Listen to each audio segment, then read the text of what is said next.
व्यवहार शून्य किस कर्म की उदय से होता है मनुष्य।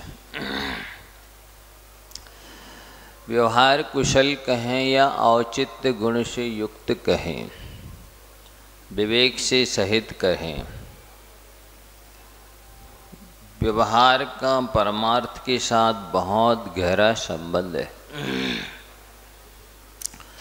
गाढ़ा संबंध है, निमित्त नैमित्तिक संबंध है।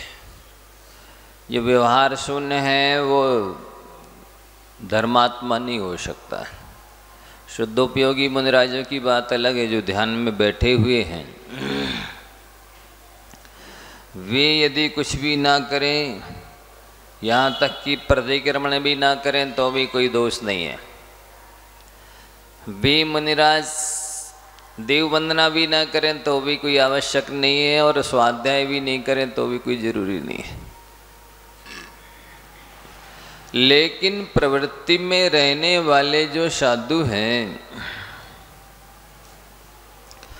व्यवहार में रहने वाले जो साधु हैं, सराग अवस्था वाले प्रवृत्ति वाले साधु को भी जब अपने कर्तव्यों का पालन करना आवश्यक होता है, और कहा भी है शास्त्रों में कि सामायिक में समयसार का चिंतन करना चाहिए, प्रवृत्ति में श्रावकाचार और मूलाचार होना चाहिए। हाँ, आँखें खोलते हैं तो चरणानी योग के अनुसार चलें, आँख बंद कर लेवे तो फिर समयसार के अनुसार चिंतन करें। ये आवश्यक है। यदि आप भूल जाते हैं प्रवृत्ति में रह कर के भी, तब फिर आगम के अनुकूल नहीं चल रहे हैं, ऐसा अपने आप को मान लेना चाहिए। आँख खोलते ही आपको श्रावकाचार का और मूलाचार का पालन करना है। सभी के लिए उपदेश है, आदेश है, संकेत है, भगवान की देशना है। आँख बंद कर लिया फिर कोई श्रावकाचार और मूलाचार के पालन करने की आवश्यकता नहीं है। फिर तो केवल बिल्कुल शांति से मन वचन काय को पवित्र करके, विशुद्ध करके, एकाग्र करके बैठे रहना है। खाली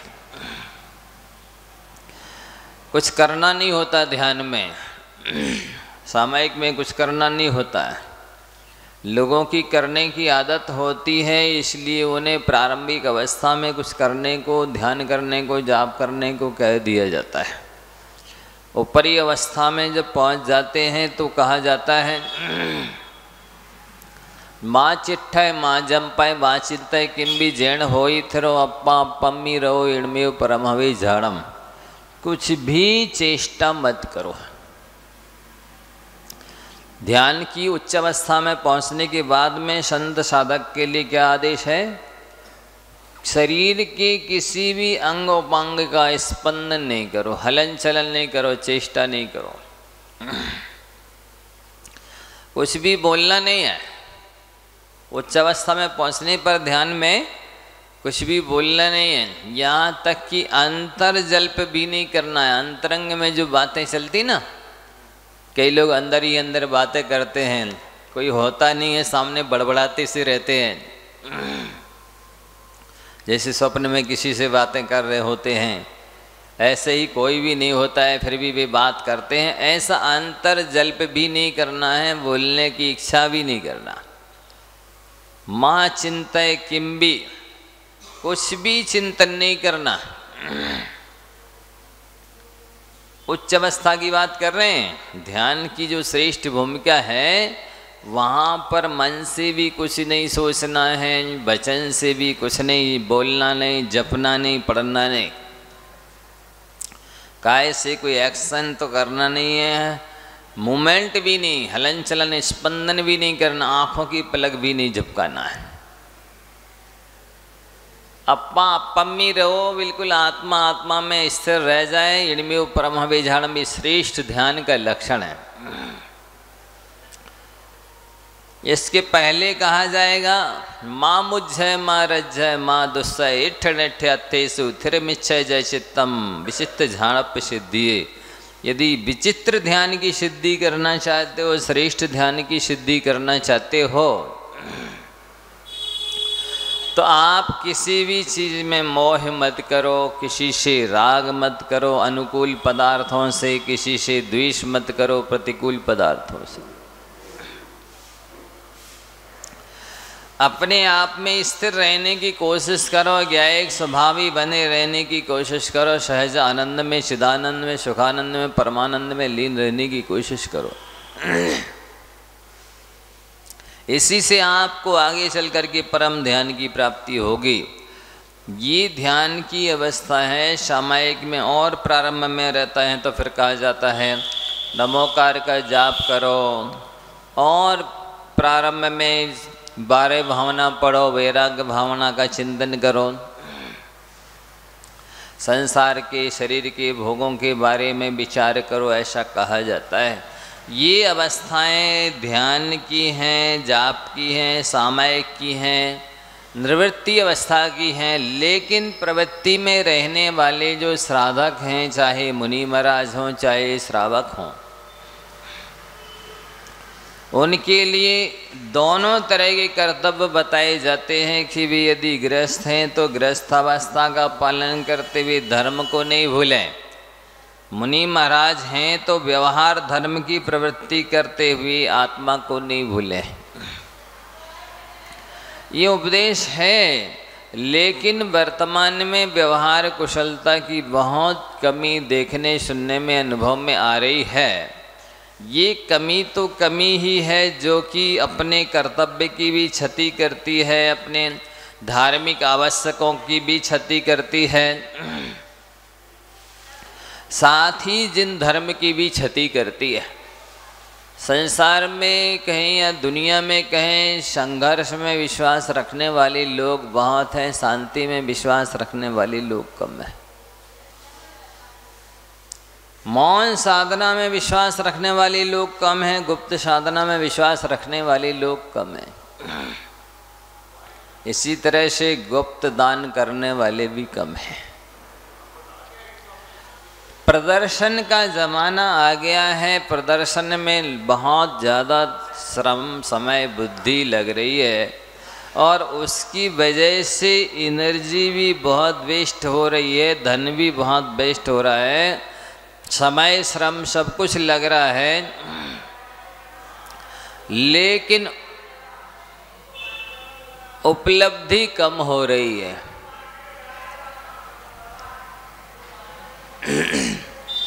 आप समझने की चेष्टा करना, मतलब लोगों को करने धरने की इतनी ज़्यादा आदत है कि वे शांत बैठ नहीं सकते।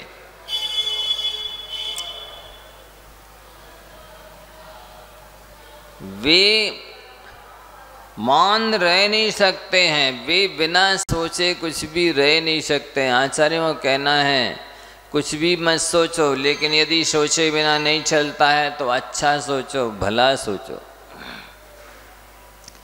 कुछ भी नहीं बोलो, यदि बोले बिना नहीं रहा जाता है तो हित और मित और प्रिय बोलो, थोड़ा बोलो, 100 और पर के हितकारी बोलो।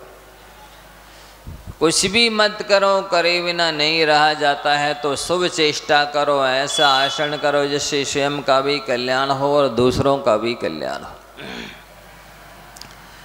ये तो निश्चित है कि काल का भी प्रभाव है, जीवों के अपने पाप कर्म का भी उदय है, जीवों के खोटे संस्कार, खोटी संगति है, और उनके खोटे कर्मों का उदय है, और वर्तमान के क्रियाकलाप भी खोटे हैं, और वे प्राय अशुभ गतियों से, नरक पशु इत्यादि गतियों से आ रहे हैं, इसलिए वहाँ के संस्कार भी लेकर के आ रहे हैं। साथ में यहाँ पर माहौल भी इस तरह का बहुत विचित्र दिनों दिन बिगड़ता चला जाना है, क्योंकि वो तो भगवान ने बहुत पहले से ही कह दिया है। स्थिति तो यहाँ वैसी ही होना है जैसे भाड़ में चनों की होती है। अब कोई भाग्यशाली चना और भाड़ के बाहर उचट जाए ये बात अलग है, तो वो भाड़ में भुंजने से बच जाए, अन्यथा स्थिति तो सबकी वैसी ही होनी है। लेकिन इतना अवश्य है कि ये व्यवहार कुशलता यदि होगी तो आप बहुत सारे अनर्थों से, अनिष्ट से, दुखों से बच जाएंगे। एक संस्मरण में सुनाता हूँ, पंडित पन्नालाल जी साहब ने सुनाया था। वह आज के परिवेश में भी बहुत महत्वपूर्ण है, आवश्यक है। वो तो सदैव कल्याणकारी है, प्रेरणास्पद है। एक वक्ता थे,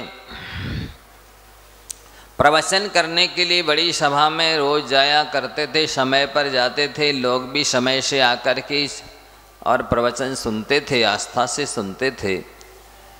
एक दिन उस वक्ता ने आकर के जैसे ही अपनी प्रवचन की गद्दी पर बैठे और मंगलाचरण करने के उपरांत एक कहा, आज तो मैंने रास्ते में गजब का तमाशा देखा। क्या कहा? आज तो मैंने रास्ते में गजब का तमाशा देखा। एक बार बोला, दो बार बोला, फिर तीसरी बोला आज तो मैंने रास्ते में गजब का तमाशा देखा। श्रोताओं को जिज्ञासा ही, उत्कंठा हुई कि आखिर बताइए तो सही, वो क्या गजब का तमाशा था जो आपने देखा है। फिर उन्होंने कहा, आज तो मैंने गजब का तमाशा देखा है। तो देखा है तो बता दीजिए आखिर क्या देखा है। तो वो क्या कहते हैं, हम अपने घर से रास्ते में चलकर के यहाँ पर आ रहे थे। रास्ते में एक खेत था। खेत में एक किसान की कुटिया बनी हुई थी। उस कुटिया के बाहर एक आंगन जैसा था।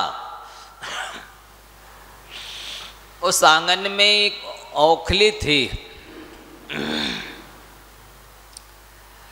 उसमें वो किसान की महिला कुछ कूट रही थी।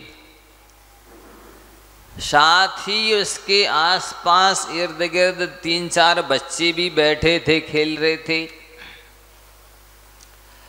महिला धड़ाधड़ मूसल पटक रही थी, बीच बीच में उखली में हाथ डाल करके और नीचे के अनाज को ऊपर कर रही थी। और बीच बीच में बच्चों से बातें भी करती जा रही थी। पर आश्चर्य की बात यह है कि ऐसे वातावरण में भी कि मूसल पटक रही है, बीच में उखली में हाथ डाल रही है, बीच बीच में बच्चों से बातें भी करती जा रही है, लेकिन एक भी मूसल उसके हाथ में नहीं लगा। ये आश्चर्य देखा मैंने, गजब का तमाशा देखा। और संस्मरण के माध्यम से उन्होंने ये बात बताना चाहिए कि जो विवेकी श्रावक होते हैं, व्यवहार कुशल श्रावक होते हैं, वो इस कहावत को चरितार्थ करते हैं कि सांप मरे ना और लाठी टूटे ना। सांप भी भाग जाए और लाठी भी सुरक्षित रहे और सब सुरक्षित रहे। तो वे ऐसे व्यवहार कुशलता से कार्य करते हैं कि जैसे वो किसान की पत्नी बातें भी बच्चों से कर रही है, उखली में हाथ भी डाल रही है, दूसरे हाथ से मूसल भी पटक रही है, लेकिन हर पल वो सावधान है कि ये गेहूं या जो भी अनाज कुट रहा है वो कुट तो जाए पर हाथ ना कुट जाए। और बच्चे भी सलामत खेलते रहें, वे भी रमे रहें, उनका भी मनोरंजन होता रहे, वे परेशान भी ना करें, काम भी ना रखें। इन सारी बातों को ध्यान में रख कर के मूसल पटकती रहती है। ऐसे ही आप सबके ऊपर विपत्तियों के मूसल तो गिरना है और आपके हाथ मुखली में रहना है। और आसपास में बच्चों की तरह और भी दूसरी समस्याएं रहनी है। अब आपकी व्यवहार कुशलता इसमें है कि आप वो अनाज भी कुटने के समान आपका काम भी गृहस्थी का चलता रहे, और हाथ जो अंदर डालना है सो कोई हाथ पर मूसल ना गिरे अथवा इस तरह की कोई ब्लेम कोई जुर्म आपके ऊपर ना आए कि आपने ऐसा क्यों किया। ये बुद्धिमानी मानी जाती है, ये विवेक माना जाता है, ये औचित्य गुण माना जाता है, ये सम्यक दृष्टि धर्मात्मा श्रावक का वैराग्य माना जाता है। आज देखा जाए जितने भी लोग देव शास्त्र गुरु तीनों के निकट आते हैं, सच्चे मायने में वैरागी बे हैं, बाकी वैराग्य की गंध भी नहीं है। भले वे पूजा कर रहे होवें, अभिषेक कर रहे होवें, लेकिन गुरु के पास नहीं आ रहे, इसका मतलब वैराग्य तो नहीं है। वे जो भी पूजा अभिषेक कर रहे हैं वे भोगों के लिए कर रहे हैं, स्वर्ग की चाह के लिए कर रहे हैं, कोई न कोई सांसारिक समस्या सुलझाने के लिए कर रहे हैं। अन्यथा वैरागी के पास नियम से आते। वैरागी के दर्शन पूजन करना बहुत आवश्यक था, क्योंकि जैसे खरबूजे को देख करके खरबूजे का रंग बदल जाता है, वैसे ही वैरागियों के पास जाने से, सानिध्य में रहने से कुछ ना कुछ तो वैराग आता ही है, उत्पन्न होता है, बढ़ता है, वृद्धि को प्राप्त होता है। एक तो वैराग्य की कमी है, दूसरे ज्ञान की कमी है, और तीसरा श्रद्धान की कमी है, विवेक नहीं है कि हमको क्या करना महत्वपूर्ण है। इसलिए उनके अंदर ही व्यवहार कुशलता की कमी पाई जा रही। व्यवहार, लौकिक व्यवहार का धर्म के व्यवहार से बहुत संबंध है, और धार्मिक व्यवहार का आध्यात्म से संबंध है, ये निमित्त नैमित्तिक संबंध है। व्यवहार कुशलता से रहित व्यक्ति सच्चा आध्यात्मिक नहीं हो सकता, कि प्रवृत्ति में रहे और कर्तव्य का पालन न करे, ऐसा हो नहीं सकता। तो यहाँ उन्होंने कहा इसकी वजह अनेक होती हैं, अनेक कारणों से मिलकर के एक कार्य होता है, और एक कार्य से अनेक कारण, एक कारण से भी अनेक कार्य हो जाते हैं। कैसे? इस तरह से कि जैसे दीपक जलाना हुआ एक कारण, उसमें आप पढ़ाई कर सकते हैं, अपना दूसरे कितने भी काम कर सकते हैं, ये हुए अनेक कार्य। तो एक कारण से अनेक कार्य भी होते हैं, और एक कार्य के लिए भी अनेक कारणों की ज़रूरत पड़ती है। तो जैसे आपको बताया कि मान लो आपको शिखर जी जाना है, तो शिखर जी जाने के लिए आपको टिकट भी चाहिए, और खर्चे के लिए पैसे भी चाहिए, नाश्ता भी चाहिए, कपड़े भी चाहिए, जाने के लिए ऑटो भी चाहिए, ट्रेन भी चाहिए, आदि आदि कितने सारे जी कारण हैं। कार्य एक है शिखर जी की वंदना, और कारण अनेक हैं। तो एक कारण होता है, कार्य अनेक होते हैं, अनेक कारण होते हैं, कार्य एक होता है। तो यहाँ नहीं आने, ये व्यवहार कुशलता नहीं होने की भी अनेक कारण हैं। एक तो वे नरक पशु गति से जीव आए हुए हैं, इसलिए वहाँ के संस्कार लेके आए। खोटे संस्कार हैं, अच्छे संस्कार नहीं हैं। दूसरी बात, संगति का महत्व नहीं समझते हैं। तीसरी बात, संस्कारों का महत्व नहीं समझते हैं। चौथी बात, श्रद्धा की कमी है। पांचवी बात, वैराग्य का अभाव है। छठवीं बात, ज्ञान का भी महत्व नहीं समझते हैं। इस वजह से वे ज्ञानी वैरागियों से दूर रहते हैं। थोड़ा सा भी हृदय में वैराग्य होगा तो वैरागी के पास आएगा, उससे उसका और वैराग्य बढ़ेगा। और वैराग्य नहीं होगा तो मंदिर तो आएगा, क्योंकि उसको पुण्य चाहिए, उसके माध्यम से उसको भोग चाहिए, सांसारिक उपलब्धि करना है, सांसारिक कार्य की सिद्धि करना है, सांसारिक प्रयोजनों की सिद्धि करना है, इसलिए वो वहाँ तो आ जाएगा। लेकिन सच्चा आत्मार्थी होगा, कल्याणार्थी होगा, हितैषी शुभचिंतक अपने आप का होगा, तो देवशास्त्र गुरु तीनों से अवश्य जुड़ेगा। तो यहाँ जो प्रसंग चल रहा है कि व्यवहार कुशलता बहुत महत्व रखती है। यदि कोई व्यक्ति अपने कर्तव्य का पालन नहीं करता, वे लोग व्यवहार में चूकता है, तो निश्चित ही वो अनेक तरह के वैर विरोध खड़े कर लेता है। लेकिन वो व्यवहार को निभाता उसी तरह है जो अभी मैंने आपको समय संस्मरण सुनाया वो किसान की महिला का, कि वो किसान की महिला अनाज भी कूट रही है, बच्चों से बातें भी कर रही है, उखली में हाथ भी डाल रही है, दूसरे हाथ से मूसल भी पटक रही है। इतनी सब व्यस्तता होने के बाद भी इतनी सजग है कि एक भी मूसल उसके हाथ में नहीं लग सकता। इसी तरह से वो जो गृहस्थ होता है विवेकी, वो व्यवहार तो निभाता है, लेकिन किस तरह से कुशलता से निभाता है कि हम कहीं फंस ना जाए वैर विरोध में, किसी जुल्म में हम फंस ना जाए। आवश्यक करते हुए भी वो इतना सावधान रहता है। उसका संघर्ष में नहीं, शांति में विश्वास होता है, बोलने में नहीं, मौन में विश्वास होता है, दिखाने में नहीं, गुप्त साधना में विश्वास होता है, गुप्त दान में विश्वास होता है। तो यहाँ ये कहा जा रहा है कि व्यवहार शून्य क्यों होता है कि जो मनुष्य किसी व्यवहार चतुर मनुष्य को देखकर व्यर्थ ही क्रोधित होता है, वो तो अपना फर्ज निभा रहा है, कर्तव्य निभा रहा है, व्यवहार कुशलता को रखता है, लेकिन ये उसे देख करके गुस्सा हो रहा है।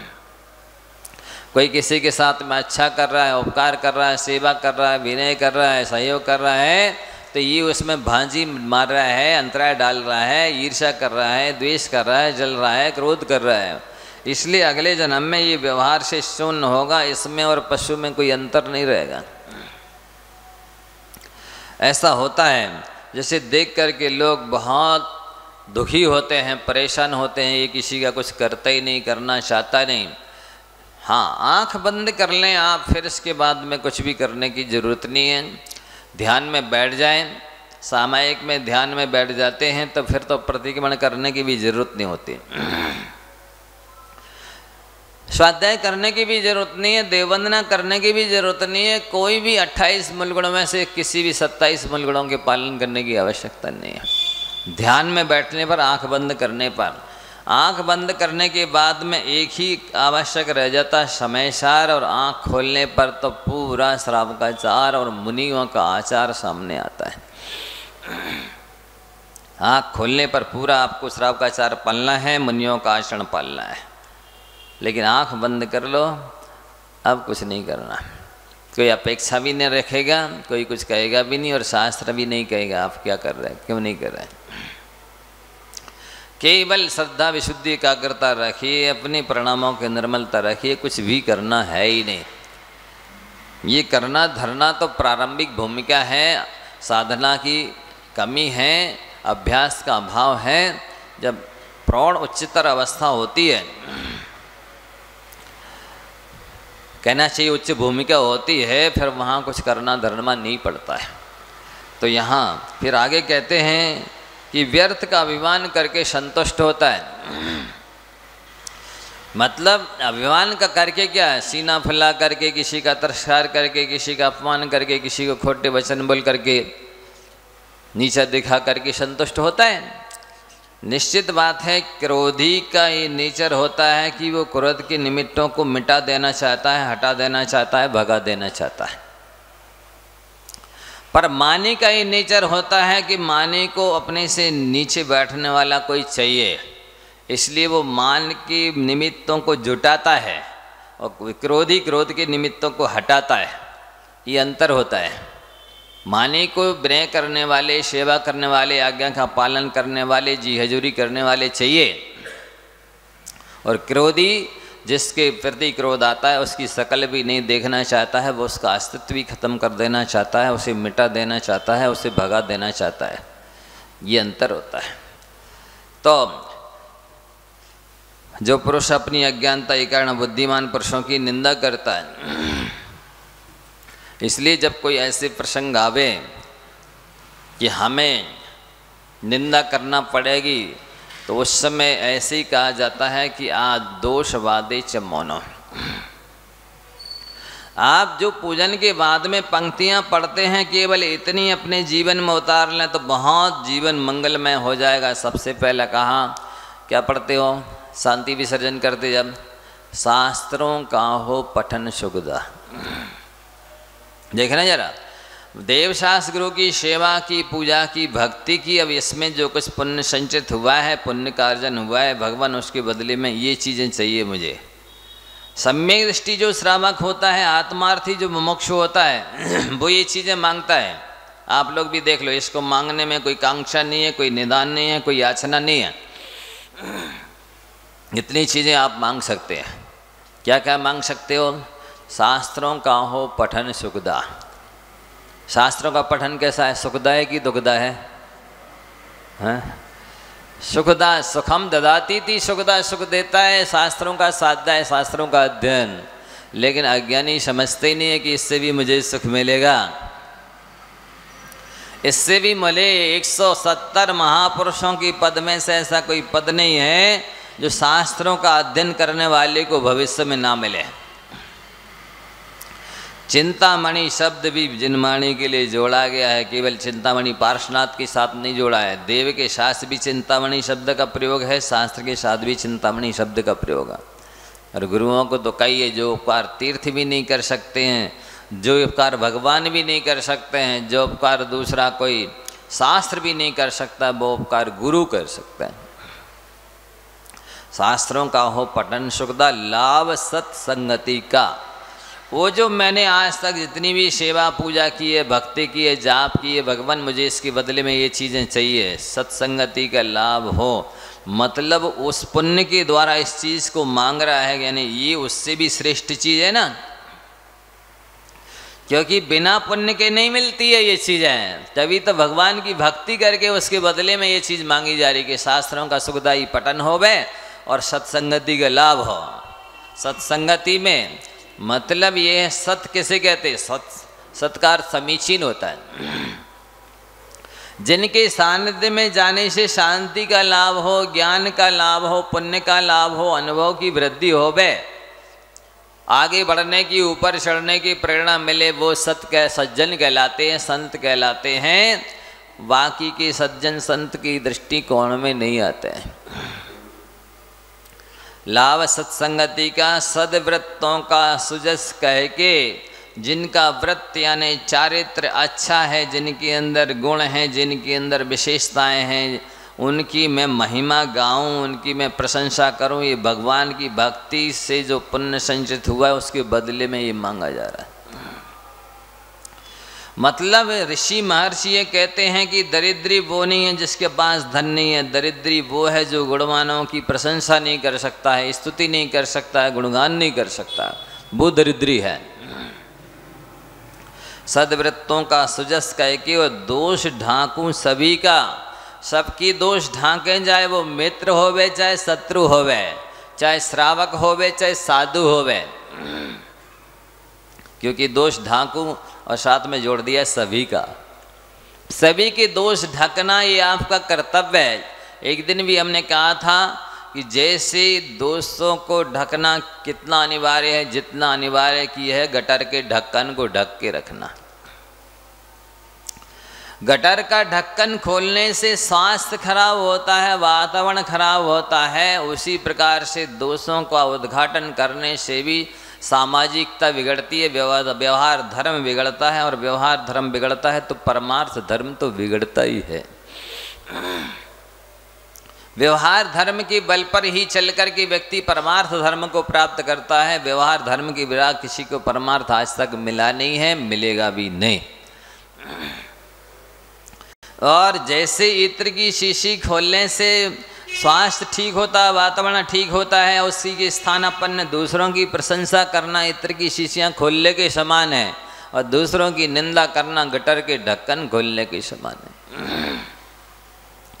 इसलिए जितना हो सके प्रशंसा करो, यदि प्रशंसा करने लायक नहीं है तो मौन रहो। निंदा करने का तो आदेश उपदेश संकेत निर्देश है ही नहीं, किसी को भी नहीं है। यदि करता है कोई भी तो वो बैरी और विरोधी तैयार कर रहा है, साथ ही पाप कर्म का बंद कर रहा है, साथ ही धर्म की अप्रभावना कर रहा है। तो ये आवश्यक है कि दोष ढाकूं सभी का और बोलूं प्यारे वचन हित के। बोलने के लिए मना नहीं किया गया है, नहीं बोलो तो स्तुत्य है, प्रशंसनीय है, श्रेष्ठ कार्य है। ये भी एक बहुत बड़ी साधना है। मौन रहना जंगल में रहने से कम नहीं है। मौन साधना करना उपवास करने से कम नहीं है। मौन साधना करना स्वाध्याय करने से कम नहीं है। मौन साधना करना पूजन करने से कम नहीं है। मौन साधना करना सम्मित शिखर की वंदना से कम नहीं है। मौन साधना करना जाप करने से कम नहीं है। मौन बहुत, जैसे आप आटे में मौन दे देते तो खाजा बन जाते, कहते खाजा नहीं, मौन देते कि नहीं देते? हाँ, उससे उसमें गुणवत्ता आ जाती है। इसी तरह से मौन रहने से आपकी साधना में गुणवत्ता आ जाती है, आपकी साधना में 4 चांद लग जाते हैं, आपके पुण्य में कई गुनी वृद्धि होना शुरू हो जाती है। इसलिए कैसे भी विषम वातावरण हो, मौन से समस्याओं का समाधान मिलता है। मौन रहने से अनेक प्रकार की लड़ाई झगड़ों से बच जाता है, व्यक्ति निंदा से बच जाता है, स्वयं की प्रशंसा से बच जाता है, झूठ बोलने से बच जाता है, वहाँ सारे काम बन जाते हैं। 100 प्रश्नों का एक उत्तर है मौन रहना। कभी कभी जवाब नहीं देना भी आचार्य श्री कहते थे कि लाजवाब होता है। जवाब नहीं देना भी लाजवाब होता है। तो सद्वृत्ता नाम, सद्वृत्तों का सुजस कहे कि दोष ढांको सभी का, वैरी के भी दोष ढको, ऐसा शास्त्रों का उपदेश। और बोलो प्यारे वचन हित की आपका रूप ध्याओ। ध्यान ही करना है तो देव शास्त्र गुरु के रूप का, स्वरूप का ध्यान करो। और आगे क्या पढ़ते? तौलों से चरण के मोक्ष जोलो न पाओ। तब तक सब चरणों की सेवा करना है देव शास्त्र गुरु की, जब तक कि मोक्ष नहीं मिले। कब तक करते रहें? इतने साल हो गए, कुछ हो नहीं रहा है। इतने साल आपको पूजा करते, सेवा करते हो गए, कुछ इसलिए नहीं हो रहा है कि आपने वैसी कथा चरितार्थ करी कि किसी वास्तुशास्त्री ने दोष बता दिया कि इस स्थान पर पानी है 100 हाथ पर, 100 हाथ, सो आपने 100 हाथ के गड्ढे खोद दिए, 100 गड्ढे खोद दिए एक हाथ के। अब आप कह रहे हो कुछ नहीं हुआ, हमने 100 गड्ढे खोद दिए, 100 हाथ खोदा, लेकिन आपने देखा तो है ही नहीं कि कहाँ किस स्थान पर कहाँ था। ना तो वो पॉइंट अपन ने पकड़ा और ना उस एक ही स्थान पर 100 हाथ खोदा, इसलिए आज तक कुछ नहीं हुआ। ऐसे ही आपका कुछ नहीं हो रहा है, इसका मतलब है कि श्रद्धा, विशुद्धि, एकाग्रता में कमी है, आपकी प्रोसेस में, प्रक्रिया में कमी है, इसलिए कार्य नहीं हो रहा। लौकिक कार्य में नहीं होते, विधिवत नहीं करो तो सफलता नहीं मिलती। तो ये व्यवहार कुशलता निभाना बहुत ज़रूरी होता है। व्यवहार में मुस्कुराना भी महत्व रखता है, आँखों से आत्मीयता प्रदर्शन करना भी महत्व रखता है। एक शब्द मतलब समय से दिया गया धन्यवाद भी जब करोड़ों रुपयों से ज़्यादा कीमती होता है। किसी ने बहुत समय दिया आपके लिए, बहुत श्रम किया आपके लिए, बहुत पैसे खर्च किया आपके लिए, और आपने धन्यवाद दे दिया तो वो समझता है कि मेरे करोड़ों रुपए वसूल हो गए, मेरा समय देना, श्रम करना सार्थक हो गया, इनको सहयोग देना सार्थक हो गया। वस्तुतः धन्यवाद देना उपकार की परंपरा को चलाना है, और धन्यवाद देना उससे दोबारा फिर से उपकार लेने की कला है, सहयोग लेने की कला है। और कृतज्ञता की अभिव्यक्ति नहीं करना, ये बहुत बड़ा दुर्गुण है। वस्तुतः कृतज्ञ को नरक नगोद की प्राप्ति होती है, कृतज्ञ व्यक्ति स्वर्ग मोक्ष का अधिकारी होता है।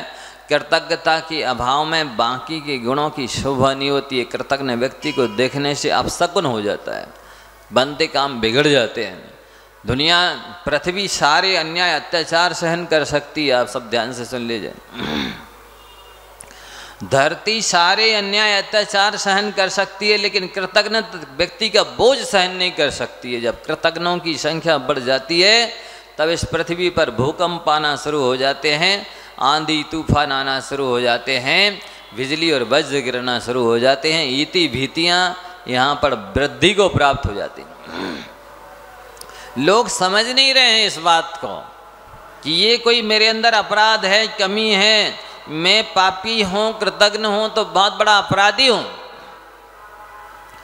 किसी के भी एक गिलास पानी भी किसी ने दिया हो, परोक्ष में भी सहयोग किया हो, मन से भी भला विचारा हो, वचन से भी कहे कुछ सपोर्ट किया हो, काय से सहयोग किया हो, समय दिया हो, श्रम किया हो, तो वो आपको उपकार मानना चाहिए। ये बहुत बड़ा गुण है। आचार्य पूज्यपाद महाराज जी ने सरबार सिद्धि में 12 भावनाओं का वर्णन करते हुए बोधि दुर्लभ भावना के अंतर्गत कहा है कि जैसे विकलात्रय पर्याय से पंचेंद्रीय पर्याय का पाना दुर्लभ है, कठिन है, बहुत समय श्राद्ध पुण्य श्राद्ध है, वैसे ही समस्त गुण हो सकते हैं किसी के अंदर, लेकिन कृतज्ञता गुण का आना दुर्लभ है बंधुओं। संसार में दो प्राणियों की कमी है और इस पंचम काल में कमी होती चली जाएगी। एक तो वो कि जो दूसरों का उपकार करें, और दूसरे वो जो दूसरों का उपकार माने कृतज्ञ और उपकारी, ये दो मनुष्य दुर्लभ है मनुष्य जगत में, संसार में, इस पंचम काल में। और सारे गुणों में ये दोनों गुण महनीय हैं, श्रेष्ठ गुण हैं, महत्वपूर्ण गुण हैं। इस आत्मा की उन्नति करने वाले यदि कोई गुण है तो ये दो गुण हैं। एक तो दूसरों का उपकार मानना और दूसरा दूसरों का उपकार करना। दूसरे लोगों ने भी ग्रंथ लिखे हैं और बाद में लिख दिया, यदि सारे ग्रंथों के पढ़ने लायक समय ना हो, सारे ग्रंथों के पढ़ने लायक बुद्धि ना हो, तो एक लाइन में सारे 18 पुराणों का शास्त्र सुनो। आप लोग को सुनना, 18 पुराणों का शास्त्र 2 लाइन में। अष्टादश पुराणेषु व्यासस्य वचनद्वयम् परोपकारः पुण्याय पापाय परपीड़नम्। 18 पुराणों का शास्त्र व्यास ऋषि लिखते हैं कि जितना भी हम मन से, वचन से, काय से, धन से दूसरों का उपकार करते हैं, भला करते हैं, भला सोचते हैं, भला बोलते हैं, वो सब पुण्य बंध के लिए, पुण्य की वृद्धि करने के लिए। और जितना भी हम दूसरों से दूसरों के बारे में मन से बुरा सोचते हैं, वचन से बुरा बोलते हैं, काय से बुरा करते हैं, बुरा करने के लिए अपना धन लगाते हुए, सबसे पाप का ही बंध होता है। परोपकारा पुण्याय, परोपकार पुण्य के लिए ही होता है। परोपकार की वेदी पर चढ़ाया गया फल कभी निष्फल नहीं जाता है। परोपकार आप किसी भी रूप में करो, भले वर्तमान में हो, सामने वाला ना माने, अज्ञानी होने की वजह से, कृतज्ञ होने की वजह से आपका उपकार नहीं मानेगा, ऐसा हो सकता है, लेकिन आपका उपकार व्यर्थ नहीं जाने वाला है। पुण्यबंध तो हो ही गया है, अगले जन्म में आपने जिसका उपकार किया है वो आपके घर में पानी भरेगा, आपके घर की रक्षा करेगा, बैल बन करके, घोड़ा बन करके, घरेलू नौकर बन करके, किसी न किसी रूप में वो आपका उपकार तो करेगा ही। ये उपकार लेना भी कर्ज लेने से बड़ा है। जैसे कर्ज लेने के बाद व्यक्ति को कर्ज चुकाना ही पड़ता है, चाहे इस जन्म में चुकाए चाहे अगले जन्म में चुकाए, इसी प्रकार से आपने मन से, वचन से, काय से किसी भी रूप में किसी का उपकार लिया है और इस जन्म में प्रत्युपकार नहीं करोगे, नहीं चुकाओगे, तो अगले जन्म में तो चुकाना ही पड़ेगा। कर्म ऐसा न्यायाधीश है, वो बराबर नियुक्त करता है कि आपने इसका लिया था, इधर चलो चुकाओ इसका। किसी भी रूप में चुकाना होगा, चुकाना तो होगा। व्यक्ति का स्वर्ग और मोक्ष तो उपकार करने के बाद और उपकार चुकाने के बाद ही होता है। जब तक वो उपकार ना चुका दे किसी न किसी रूप में, जब तक उपकार ना कर दे, तब तक मोक्ष होता नहीं, अशुभ कर्मों से छुटकारा मिलता ही नहीं है। यदि आप चाहते हैं कि मेरा ये कर्ज चुक जावे, मैं जल्दी से जल्दी मोक्ष प्राप्त कर लो, आपको 2 उपाय दे देते हैं, आपके 2 सूत्र दे देते हैं। आप मेरे जीवन में जितना बन सके मन से, वचन, काय से, धन से उपकार कीजिए, और जितना हो सके चाहे राई के दाने बराबर भी किसी ने आपके साथ उपकार किया हो, आप पहाड़ के बराबर प्रत्युपकार कर दीजिए, आपके मोक्ष होने में देर नहीं लगेगी। ये शास्त्रों का रहस्य है, ये शास्त्रों का सार है। इसलिए ये 2 गुण तो आपके अंदर आने ही चाहिए, चाहे वो तन से, मन से, धन से करो, और चाहे समय देकर किच करो, वचन से करो, कैसे भी करो। आपको वस्तुतः जो योग्यता मिली है, आपको जो पर्सनालिटी मिली है, आपको जो सुख सुविधा मिली है, वो आपकी नहीं, वस्तुतः वो जीवों का हित करने के लिए, उपकार करने के लिए, परोपकार करने के लिए है। आपको प्रकृति ने योग्य समझा, योग्य बनाया, लायक समझा, लायक बनाया।